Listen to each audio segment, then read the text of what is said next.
ਤੁਹਾਨੂੰ ਪਤਾ ਹੈ 3-4 ਦਿਨ ਪਹਿਲਾਂ ਜਨਰਲ ਹਸਪਤਾਲ ਲਾਹੌਰ ਇੱਕ ਔਰਤ ਵੱਲ ਤੀਸਰੀ ਬੇਟੀ ਹੋਈ ਹੈ ਤੇ ਇਸ ਵਜ੍ਹਾ ਤੋਂ ਨਾ ਉਹਨੇ ਖੁਦਕੁਸ਼ੀ ਕਰਨ ਦੀ ਕੋਸ਼ਿਸ਼ ਕੀਤੀ ਹੈ। ਵਾਸ਼ਰੂਮ ਵਿੱਚ ਗਈ ਹੈ, ਜਾ ਕੇ ਉੱਥੋਂ ਉਹਨੇ ਪਿੱਛੇ ਖਿੜਕੀ ਤੋਂ ਨਿਕਲ ਕੇ ਤੇ ਛਾਲ ਮਾਰ ਦਿੱਤੀ ਹੈ। ਸਿਰਫ ਇਸ ਗੱਲ ਤੇ ਕਿ ਉਹਦੇ ਤੇ ਉਹਦੇ ਸਸੁਰਾਲ ਵਾਲਿਆਂ ਨੂੰ ਬਹੁਤ ਜ਼ਿਆਦਾ ਪ੍ਰੈਸ਼ਰ ਸੀ। ਅਸੀਂ ਲੋਕ ਹੁਕਮਰਾਨ ਤੇ ਮੰਗਨੇ ਆ ਹਜ਼ਰਤ ਉਮਰ ਵਰਗਾ, ਲੇਕਿਨ ਨਬੀ ਪਾਕ ਸਰਕਾਰ ਦੇ ਕਿਸੇ ਵੀ ਕੌਲ ਤੇ ਸਰਕਾਰ ਦੀ ਕਿਸੇ ਹਦੀਸ ਤੇ ਅਸੀਂ ਅਮਲ ਕਰਨ ਲਈ ਤਿਆਰ ਨਹੀਂ। ਅਜੇ ਕਿ ਸਰਕਾਰ ਨੇ ਇਹ ਫਰਮਾਇਆ ਵੀ ਹੈ ਕਿ ਅੱਲਾ ਆਂਦਾ ਹੈ ਕਿ ਅਗਰ ਮੈਂ ਕਿਸੇ ਨੂੰ ਬੇਟਾ ਦੇਣਾ ਵਾ ਨਾ ਤੇ ਉਹ ਬੇਟੇ ਨੂੰ ਆਨਾ ਵਾ ਕਿ ਜਾ ਕੇ ਆਪਣੇ ਪਿਓ ਦੀ ਬਾਂਹ ਬਣ ਜਾ, ਬਾਜ਼ੂ ਬਣ ਜਾ।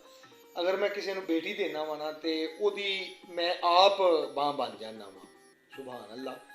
ਸਰਕਾਰ ਜਦੋਂ ਪਾਕ ਬੀਬੀ ਫਾਤਮਾ ਤੁ ਜ਼ਹਰਾ ਸਲਾਮੁੱਲਾ ਅਲੈਹਾ ਤਸ਼ਰੀਫ ਲੈ ਕੇ ਜਾਂਦੀਆਂ ਸਨ, ਨਬੀ ਪਾਕ ਸਰਕਾਰ ਉੱਠ ਕੇ ਖਲੋ ਜਾਂਦੇ ਹਨ। ਸਰਕਾਰ ਨੇ ਇੰਜ ਕਰਕੇ ਬੇਟੀ ਦੀ ਇੱਜ਼ਤ ਕਰਨ ਦਾ ਸਾਨੂੰ ਦੱਸਿਆ ਹੈ। ਸਾਡੇ ਲੋਕਾਂ ਦੇ ਮੂੰਹ ਸੁੱਜ ਜਾਂਦੇ ਨੇ ਜਦੋਂ ਦੂਸਰੀ ਬੇਟੀ ਹੋਵੇ ਜਾਂ ਤੀਸਰੀ ਬੇਟੀ ਹੋਵੇ, ਅਸੀਂ ਬੇਟਾ ਮੰਗਨੇ ਆ। ਬੇਟਿਆਂ ਦਾ ਹੁਣ ਤੁਸੀਂ ਇਹ ਵੇਖੋ ਨਾ ਕਿ ਅਸੀਂ ਇਹ ਸੋਚਿਆ ਕਿ ਬੇਟੇ ਦੀ ਅਸੀਂ ਬੜੀ ਅੱਛੀ ਤਰਬੀਅਤ ਕਰਾਂਗੇ, ਬੇਟੇ ਨੂੰ ਅਸੀਂ ਪੜ੍ਹਾਵਾਂਗੇ, ਲਿਖਾਵਾਂਗੇ, ਸਾਡਾ ਇੱਕ ਨਾਂ ਨਿਕਲੇਗਾ। ਅਗਰ ਇੱਕ ਮਿਸਾਲ ਹੈ, ਬੇਟਾ ਚੋਰ ਨਿਕਲ ਆਉਂਦਾ, ਡਕੈਤ ਨਿਕਲ ਆਉਂਦਾ, ਨਸ਼ਈ ਨਿਕਲ ਆਉਂਦਾ, ਅੱਲਾ ਨਾ ਕਰੇ ਕਿਸੇ ਦੀ ਔਲਾਦ ਖਰਾਬ ਹੋਵੇ।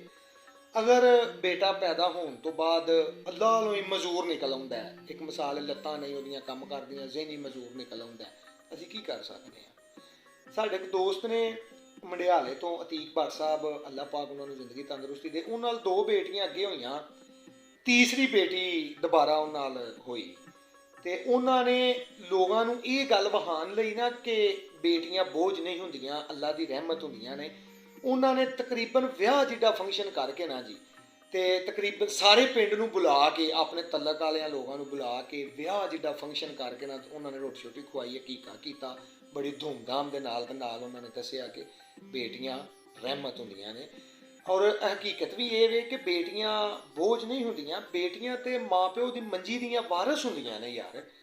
ਥੋੜ੍ਹਾ ਜਿਹਾ ਸਾਨੂੰ ਚਾਹੀਦਾ ਕਿ ਅਸੀਂ ਆਪਣਾ ਜ਼ੇਨ ਬਦਲੀਏ ਔਰ ਪੁਰਾਣੀਆਂ ਸੋਚਾਂ ਜਿਹੜੀਆਂ ਨੇ ਨਾ ਉਹ ਖ਼ਤਮ ਕਰ ਦਈਏ। ਬੇਟੀਆਂ ਆਪਣਾ ਸਾਰਾ ਕੁਝ ਆਪ ਆਪਣੇ ਨਾਲ ਲੈ ਕੇ ਆਉਂਦੀਆਂ ਨੇ, ਸਾਡੇ ਕੋਲੋਂ ਕੁਝ ਵੀ ਨਹੀਂ ਲੈਂਦੀਆਂ ਤੇ ਅੱਲਾ ਦੀ ਰਹਿਮਤ ਹੁੰਦੀਆਂ।